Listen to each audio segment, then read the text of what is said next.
ရွှေရောင်ငက်ကလေးတခါတော့ကတိုင်းပြည်တစ်ခုကဘရင်တစ်ပါးမှာအရန်ကိုတောက်ပတဲ့ရွှေရောင်ပန်းသီးပင်ကြီးတစ်ပင်ရှိတဲ့အဲ့ဒီရွှေရောင်ပန်းသီးပင်ကြီးကတီးတဲ့ရွှေပန်းသီးတွေကိုဥယျာဉ်မှုဖြစ်သူကနေ့စဉ်အမြဲရေတွက်ရပြီးဘရင်ကြီးကိုတင်ပြရတာပေါ့ဒီရတော့ဥယျာဉ်မှုကြီးဟာပန်းသီးတွေကိုရေတွက်ရင်းနဲ့တလုံးပျောက်ဆုံးနေတယ်ဆိုတာကိုသိလိုက်ရပါတယ်သူလည်းမင်းကြီးကိုကြောက်ကြောက်လန့်လန့်နဲ့အပြစ်မှန်ကိုတွားရောက်ရှောက်တင်ရတာပေါ့ဒါနဲ့ပဲဘရင်ကြီးဟာဒေါသထွက်သွားခဲ့ပြီးရွှေပန်းသီးတစ်ခုကိုရအောင်ဖမ်းဖို့ဥယျာဉ်မှုကြီးကိုတာဝန်ပေးလိုက်ပါတော့တယ်ဒါကြောင့်မဲဥယျာဉ်မှုကြီးဟာသူ့ရဲ့သားအကြီးဆုံးကိုလေးနဲ့များပေးပြီးရွှေပန်းသီးပင်ကြီးကိုစောင့်ဖို့တာဝန်ပေးလိုက်ပါတော့တယ်ဒါပေမဲ့လည်းသားအကြီးဆုံးဖြစ်သူဟာတာဝန်ကိုအလေးမထားခဲ့ပဲညသကောင်အရောက်မှာအိပ်ပျော်သွားခဲ့တာကြောင့်ပန်းသီးတစ်ခုကိုရအောင်မဖမ်းနိုင်ခဲ့တဲ့အပြင်နောက်ထပ်ရွှေပန်းသီးတစ်လုံးမှာထပ်မံပျောက်သွားခဲ့ပါတယ်ဒါနဲ့ပဲဥယျာဉ်မှုကြီးလည်းဒုတိယမြောက်သားဖြစ်သူကိုထပ်မံစီလို့ရတော့တာပေါ့ဒုတိယမြောက်သားဖြစ်သူကလည်းသားအကြီးဆုံးဖြစ်သူနဲ့အတူတူပဲဖြစ်တာကြောင့်သူတို့တွေနောက်ထပ်ရွှေရောင်ပန်းသီးတစ်လုံးကိုထပ်မံဆုံးရှုံးလိုက်ရပြန်ပါတယ်ဒါနဲ့ဥယျာဉ်မှုကြီးလည်းဘရင်ကြီးအမျက်တော်ရှာမှာကိုတအားကြောက်နေရတော့တာပေါ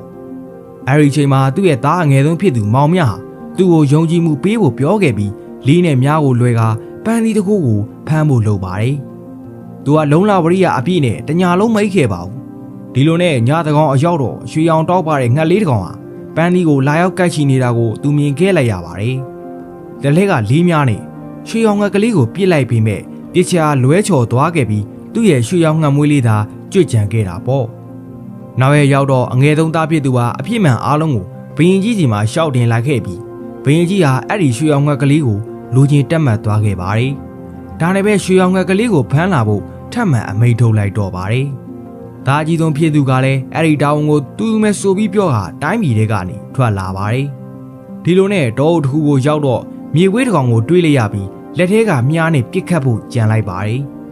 မြေခွေးကြီးကအိုးအချင်းကျွန်ုပ်ကိုမပစ်ပါနဲ့တင်းကရွှေရောင်ငှက်ကလေးကိုလာရှာနေတာမလားကျွန်ုပ်တင်းကိုကူညီပေးနိုင်ပါတယ်တင်းဒီကနေတဲ့တဲ့သွားရင်ရွာတရွာကိုတွေ့လိမ့်မယ်အဲ့ဒီရွာမှာလုံးဝကိုစန့်ကျင်မဲ့ဖြစ်နေတဲ့တဲခိုကန်နှစ်ခုရှိတယ်ပထမတဲခိုကန်ကတော့အရန်ကိုတန်ရှင်းတက်ရက်ပြီးအိမ်ကြီးအိမ်ကောင်ပါနောက်ထပ်တဲခိုကန်ကတော့ဟောင်းနှမ်းညစ်ပတ်နေတဲ့တဲအိမ်လေးပ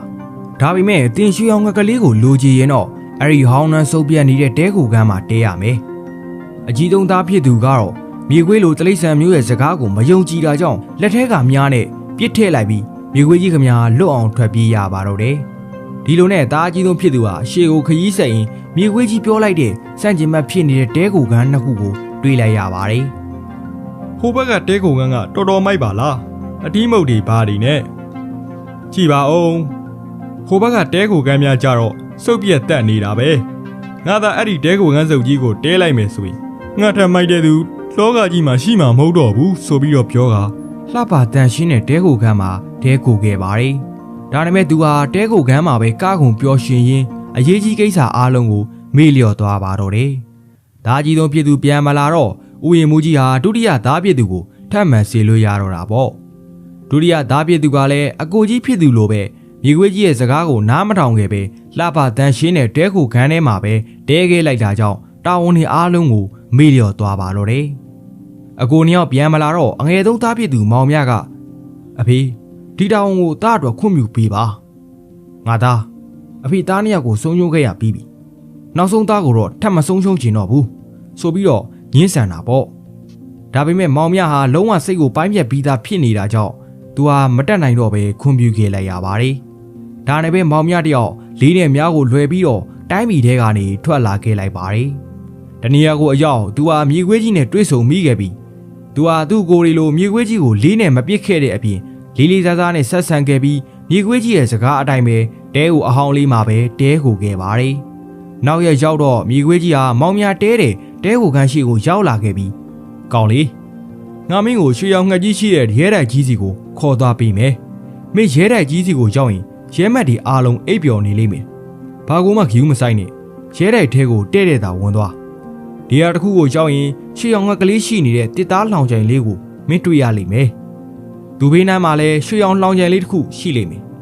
အဲ့ဒီလောင်ချိုင်လေးကိုလုံးဝသွားမထိနဲ့မဟုတ်ရင်မင်းဒုက္ခရောက်လိမ့်မယ်ဆိုပြီးတော့မှာကြားခဲ့ပါတယ်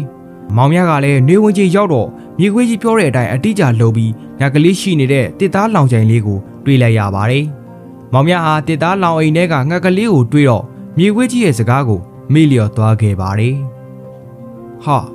ဒီရွှေရောင်အစင်းတောက်ပနေတဲ့ငှက်ကလေးကဘလို့ဖြစ်ပြီးတစ်သားလောင်ချိုင်နဲ့ထိုက်တန်မှာလဲဆိုပြီးတော့ငှက်ကလေးကိုလောင်ချိုင်ထဲကထုတ်ပြီးရွှေရောင်လောင်ချိုင်ထဲကိုပြောင်းထည့်ပေးဖို့လုပ်ပါတယ်။ဒါကြောင့်ပဲငှက်ကလေးဟာလန့်နိုးပြီးအော်ဟစ်တော့အိပ်ပျော်နေတဲ့စစ်သားတွေဟာသူ့ကိုဖမ်းဆီးလိုက်ကြပါတယ်။ဒါနဲ့ပဲအဲ့ဒီဒိုင်းမီကမင်းကြီးဟာသူ့ကိုတေးတံပေးခဲ့လိုက်ပါတယ်။အိုးခရုဏာရှင်မင်းကြီးကျွန်ုပ်ကိုတက်ညာပေးပါ။မင်းကြီးကလည်းအေးအဲ့ဒါဆိုရင်ငါတို့တခြားတိုင်းမီတစ်ခုကရွှေရောင်မင်းကြီးကိုယူဆောင်လာခဲ့ပေးရမယ်။မင်းမယူလာနိုင်ခဲ့ရင်မင်းကိုတုတ်တင်ပစ်လိုက်မယ်ဆိုပြီးတော့ပြန်ပြောပါတယ်။ဒါနဲ့ပဲမောင်မြရွှေရောင်မင်းကြီးကိုယူဆောင်နိုင်မှုနီးလန့်ကိုစဉ်းစားမရတော့အခက်တွေ့နေရပါတော့တယ်။အဲ့ဒီအချိန်မှာမြေခွေးကြီးဟာသူ့အနားမှာပေါ်လာခဲ့ပြီးတကယ်ချင်းငါမင်းကိုကူညီပေးမယ်။မင်းသာငါစကားကိုနားထောင်ခဲ့ရင်မင်းရွှေရောင်ငှက်ကလေးကိုရခဲ့မှာ။အခုတော့ထားလိုက်ပါတော့ငါမင်းကိုရွှေရောင်မြင်းအောင်ထပ်မံကူညီပေးမယ်။မင်းရှေ့ကိုတဲ့တဲ့သာသွား။အဲ့ဒီမှာရဲတိုက်တစ်ခုကိုတွေ့လိမ့်မယ်။အဲ့ဒီရဲတိုက်ထဲမှာမင်းလိုချင်တဲ့ရွှေရောင်မြင်းရှိတယ်။မင်းရောက်သွားတဲ့အချိန်မှာမြင်းတိုင်းကအိပ်ပျော်နေလိမ့်မယ်။သူဘေးနားမှာရှိနေတဲ့တစ်သားကုန်းလေးလေးကိုမြင်းမော်တင်ပြီးယူလာခဲ့လိုက်။အားလုံးအဆင်ပြေသွားလိမ့်မယ်ဆိုပြီးတော့အကြံပေးခဲ့လိုက်ပါတယ်။ဒါပေမဲ့မောင်မြကတော့ရွှေရောင်မြင်းလေးဟာရွှေရောင်ကုန်းလေးနဲ့ပဲထိုက်တန်တယ်လို့တွေးမိတာကြောင့်တစ်သားကုန်းလေးကိုမယူတော့ပဲရွှေရောင်ကုန်းလေးလိုကိုပဲယူဆောင်လိုက်ပါတော့တယ်။သူယူလိုက်ချိန်မှာပဲမြင်းတိုင်းကနိုးသွားတာကြောင့်မောင်မြဟာရဲတိုက်ပိုင်ရှင်မင်းကြီးစီမှာအဖမ်းခံရပါတော့တယ်။အဲ့ဒီရဲတိုက်ပိုင်ရှင်မင်းကြီးကလည်းသူချစ်မြတ်နိုးနေတဲ့မင်းသမီးလေးကိုခေါ်ဆောင်လာနိုင်ခဲ့ရင်အသက်ချမ်းသာပေးမယ်ဆိုပြီးပြောတာပေါ့။ဒါကြောင့်ပဲမောင်မြတယောက်ထပ်မံအခက်တွေ့ပြန်ရနေရပါတယ်။တကယ်ချင်းအခက်တွေ့နေတော့မြေခွေးလေးကမနေနိုင်မဲထပ်မံကူညီပေးခဲ့ပါတယ်။တကယ်ချင်းမင်းသာငါစကားကိုနားထောင်ခဲ့ရင်ရွှေရောင်မြင်းကြီးကိုရခဲ့မှာအခုတော့ထားလိုက်တော့မင်းရှိကိုပဲတဲ့တဲ့ဆက်သွားရဲတာကြီးတစ်ခုကိုတွေးလိမ့်မယ်။အဲ့ဒီမှာမင်းသမီးလေးရှိတယ်။တကောင်ရအချိန်ကိုကြောက်ရင်မင်းသမီးလေးကိုအနမ်းသွားပေးလိုက်။အဲ့ဒါဆိုသူမကမင်းနောက်ကိုလိုက်ခဲ့လိမ့်မယ်။တခုတော့မှတ်ထားပါတကယ်ချင်းသူမရဲ့မိဘတွေကိုနှုတ်ဆက်ခွန်းတော့မပေးနဲ့ဆိုပြီးတော့သတိပေးလိုက်ပါတယ်။မောင်မြလည်းတကယ်ချင်းမြေခွေးစကားကိုအတိအကျနားထောင်ပြီးမင်းသမီးလေးကိုခေါ်ဆောင်ဖို့လုပ်တာပေါ့။မင်းသမီးလေးကသူမမိဘတွေကိုနှုတ်ဆက်ချင်နေပြောတော့မင်းသမီးလေးကိုခရုဏာတတ်မိတာကြောင့်ခွင့်ပြုပေးလိုက်မိပါတယ်။ဒါကြောင့်မင်းသမီးလေးရဲ့မိဘတွေဟာမောင်မြကိုဖမ်းဆီးလိုက်ကြပါတော့တယ်။မင်းသမီးလေးရဲ့ဖခင်ဘရင်ကြီးကလည်းမောင်မြကိုသူ့ပြည်ထင်းမောင်မြင်ကုန်းကိုပိတ်ဆို့နေတဲ့တောင်ငိုးကြီးကိုရှေ့ရအတော်မှာဖယ်ခိုင်းခဲ့ပါတယ်။မဖေးနိုင်ရင်သူသမီးတော်နဲ့ပေးသားမှာမဟုတ်ဘူးဆိုပြီးပါတကားတဲ့အပြတ်ပြောခဲ့လိုက်ပါတယ်။ဒါနဲ့ပဲမောင်မြဟာတောင်ငိုးကြီးကိုစူးစမ်းပန်းစားနဲ့ဒူးဖော်ပါတော့တယ်။ဒါပေမဲ့တောင်ငိုးကြီးဟာအရန်ကိုကြီးမားလွန်းတော့သူ9ရက်လောက်မနာတမ်းစူးစမ်းပန်းစားတူးခဲ့တာတော့နည်းနည်းလေးပဲတူးနိုင်ခဲ့ပါသေးတယ်။ဒါကိုမြေခွေးကြီးသိလေတော့တငယ်ချင်းဖြစ်သူကိုထပ်မံအကူအညီပေးပါတယ်။မောင်မြတငယ်ချင်းမင်းနားလိုက်တော့ကျန်တာငါဆက်ဒူးပေးထားမယ်ဆိုပြီးတော့မောင်မြကိုအနားယူခိုင်းလိုက်ပါတယ်။တကယ်တော့မြေခွေးကြီးဟာမော်အစွမ်းရှိသူပါ။သူအကြံပေးထားတဲ့အတိုင်းမောင်မြတခြားလုံးအောင်မြင်မှုတွေရနေခဲ့တာဖြစ်ပြီးမောင်မြဟာသူစကားအတိုင်းအတိအကျလိုက်မလုပ်ခဲ့လို့သာအခုလိုမျိုးဒုက္ခရောက်နေခဲ့ရတာပဲဖြစ်ပါတယ်။ဒါနဲ့ပဲတောင်ကုန်းကြီးတစ်ခုလုံးပျောက်ကွယ်သွားခဲ့တာမို့ဘရင်ကြီးလည်းသူ့သမီးတော်ကိုမောင်မြနဲ့ပေးစားပေးလိုက်ပါတော့တယ်။နောက်နေ့ရောက်တော့မောင်မြကိုမြေခွေးကြီးကတကယ်ချင်းမောင်မြမင်းသမီးလေးကိုရောရွှေရောင်ငှက်ကလေးကိုရောရွှေရောင်မြင်းလေးကိုပါလိုချင်နေဆိုရင်တော့အရင်ဆုံးရွှေရောင်မြင်းလေးရဲ့ပိုင်ရှင်ဘရင်ကြီးစီကိုသွား